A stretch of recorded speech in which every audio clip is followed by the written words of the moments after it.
ആം ആദ്മി പാർട്ടിയെ സംബന്ധിച്ചിടത്തോളം അവർ ചെയ്ത 2-3 കാര്യങ്ങൾ, ഒന്ന് ഇലക്ട്രിസിറ്റിയുടെ കാര്യത്തിലുള്ള കൺസെഷൻസ്, വെള്ളത്തിൻ്റെ കാര്യത്തിലുള്ള കൺസെഷൻസ്, ഇങ്ങനെയുള്ള എന്താ പറയുന്ന നമ്മുടെ ഈ ബെനഫിറ്റ്സുകൾ എന്ന് പറയുന്ന ഒരു സാധനങ്ങൾ, അതായിരുന്നു അവരുടെ ഒരു പ്രധാന സാധനം. പിന്നെ വിദ്യാഭ്യാസം കാര്യം, ആരോഗ്യ ആശുപത്രികളുടെ സാധനങ്ങൾ. അപ്പം ഇതിന് ഈ പറഞ്ഞതുപോലെ തന്നെ ഇതിൻ്റെ ഒരു എഫിഷ്യൻസി, അല്ലെങ്കിൽ ഇതിൻ്റെ ഒരു ഓറ, അല്ലെങ്കിൽ ഇതിൻ്റെ ഒരു ഇനീഷ്യൽ ഒരു സാധനം കഴിഞ്ഞ് കഴിയുമ്പോഴത്തേക്ക് അത് മാത്രം മതിയാവുന്നില്ല എന്നുള്ള ഇതായി.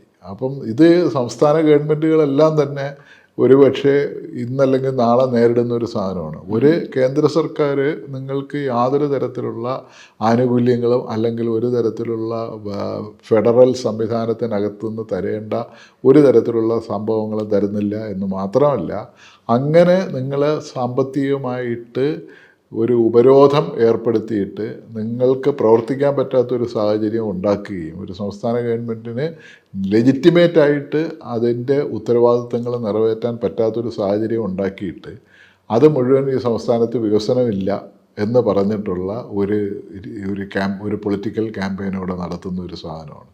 അതിപ്പം ഈ കേരളത്തിലെ ഇന്നത്തെ ഹെഡ്ലൈനുകൾ നോക്കിക്കഴിഞ്ഞാൽ, ഇന്നലെ കേരളത്തിലെ ബഡ്ജറ്റായിരുന്നില്ല, ഒരു പ്രധാന ഹെഡ്ലൈൻ പറയുന്നത് ക്ഷേമ പെൻഷൻകാരെ അവഗണിച്ചു എന്ന് പറഞ്ഞിട്ട്. അപ്പോൾ ക്ഷേമ പെൻഷൻ കൊടുക്കാനായിട്ട് ഈ സർക്കാരിൻ്റെ കയ്യിൽ, അതേസമയം സർക്കാരിൻ്റെ ചെലവുകളും ധൂർത്തും എന്ന് പറഞ്ഞിട്ടുള്ള കാര്യങ്ങളെക്കുറിച്ചിട്ടുള്ള വലിയ ഇതും നടക്കുന്നുണ്ട്. ഈ സർക്കാർ എവിടെ നിന്ന് പൈസ കൊടുക്കും? അപ്പം കേരളത്തിലെ ധനകാര്യമന്ത്രി തന്നെ പറയുന്നത് കഴിഞ്ഞ 5 വർഷത്തിനിടയിൽ, അല്ലെങ്കിൽ കേന്ദ്ര സർക്കാരിൽ നിന്ന് ലെജിറ്റിമേറ്റായിട്ട് സംസ്ഥാനത്തിന് കിട്ടേണ്ടിയിരുന്ന പല സാമ്പത്തിക സഹായങ്ങളും കിട്ടുന്നില്ല. ഇത് ഡൽഹിയിലെ സർക്കാരും പറയാറുണ്ട്.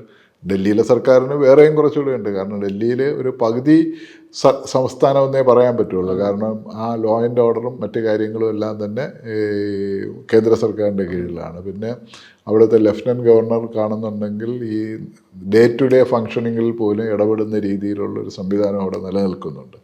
അപ്പോൾ ഇത്തരത്തിലുള്ള നിരവധി പ്രശ്നങ്ങൾ ആം ആദ്മി പാർട്ടി അഭിമുഖീകരിച്ചിട്ടുണ്ട്.